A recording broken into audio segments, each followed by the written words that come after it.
All right, everyone, an even easier way to do the Tukey test. Yes, I did. I found it.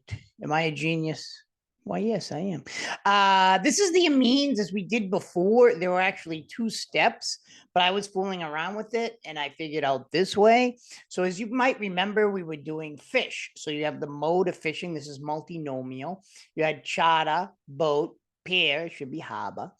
And then beach. What were the others? Boat, whatever. Well, anyways, there's about 4 different types of dependent variables that are nominal. That means they're not in any special order.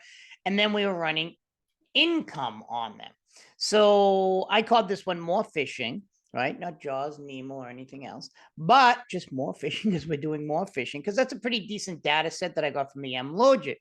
So then you just hit this, look at the amines function, more fishing, just pairwise, because that's the type of test these are. I call them pennywise to kind of make you think about them as the funny clown. And then it's regressed on income. Pairwise is not an independent dependent variable. It's just the type of post-hoc test we're going to do. And the default, you don't have to write Tukey, but you can actually, but we don't have to. That's the default. So when you look at it, right, you have these right here, just, confidence levels, income, probability, etc. But what's good about this new ones,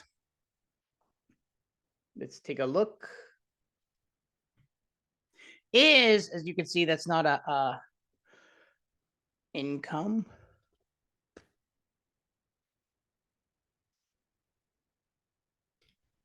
So you have this. I did the income. You want to do it on the dependent variable. I was doing it on the, it depends. You can do it on, but that's a linear one. So you want to do it on the dependent variable, which are different nominal variables. I'm going to do the ordinal variables later for it. So if you look at it, beach pair, not significant, boat charter, not significant, but the others are. And that, I think it ended up being a little better than Stargazer, which you would have to relevel them.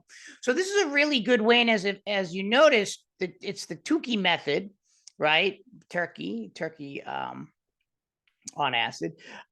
So this is really good because it's a very efficient way to get this. So now, if you're asked on any of my quiz tests, etc., you could just put, this is the pairwise model, a post-hoc test that basically is telling you that which ones compared to which are significant or not significant, measured by the p-value. So anything under 0.05 in the social sciences is usually considered statistically significant, meaning there is a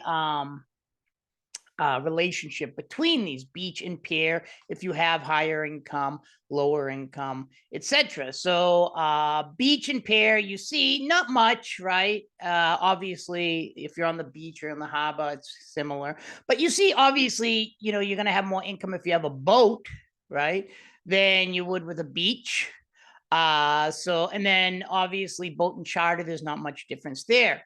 Obviously if you're on the harbor or a boat or a charter and a boat, those are beach and the charter significantly different. So that's what we're doing here. As you remembered before, and I was doing different ones, you could do the LS means function as well. That gives you the same output. But as you remember before, we did a marginal. I called it marginal. E means more fishing. And it was a little more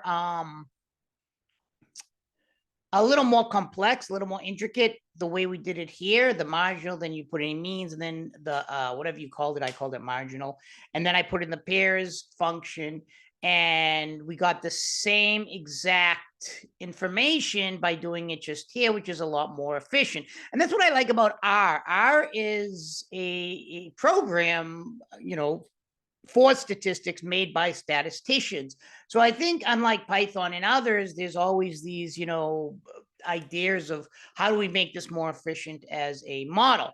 So this model is significantly more efficient, and it really gives you the p-value quite readily. So all you have to do is, again, just so you understand this completely, all you basically have to do is do the multinom with the net package. I called it fishing, and it's just a regular thing. So I'll just call it fishing again and again. Fishing, what did I call it before? More fishing. So I'll just say fishing jaws, right? And then multinom. And then you just basically have the mode, dependent variable, and then income. Now, I always put the data in because there's more than one income. Sometimes there's a lot of data sets you have on your computer and it gets kind of confused. So I always make sure R knows which data set we're using. And we're using fishing from the mlogit. So then it always gives you the weights, the initial value, etc., but really quick. Now you can look at the coefficients and start analyzing it. I find it at this level just easier with the p-value, but we can see, you know, both chart is standard of errors. That's the intercept. So that's the more over here is the practical value, how much it's moving, changing, etc., the slope. But we don't need to get bogged down on that. We just need to see, okay, now I want the p-values. I'm not going to use Stargaze, or I'm actually going to use this one, and then I'll just put the one we just ran in it. What did I call it? Fishing jaws or whatever.